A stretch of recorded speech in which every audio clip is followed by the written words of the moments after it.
A woman who was abducted by a rebel army in Uganda and held captive for 8 years has brought her message of hope and resiliency to Halifax. She'll share her story at a conference this week. But first, she sat down with the CBC's Bob Murphy.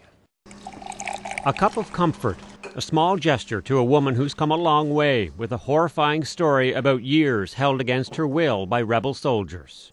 There was no food at times.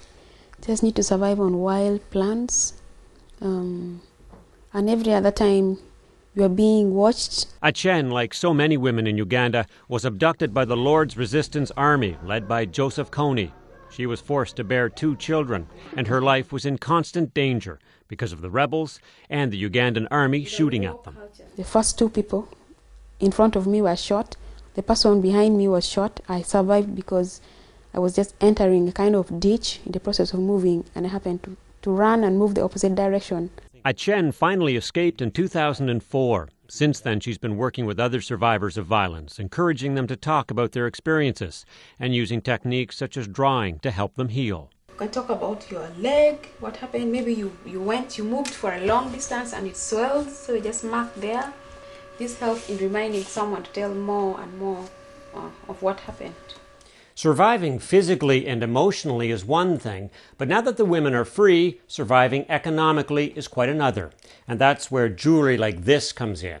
These ones are made out of papers. The women make and sell it. They have clothing too.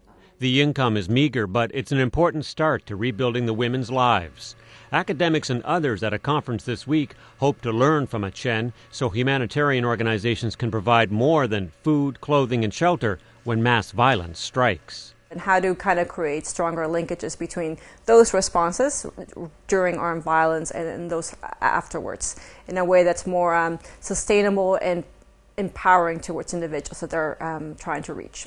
Advice on surviving from someone who's living it. Bob Murphy, CBC News, Halifax.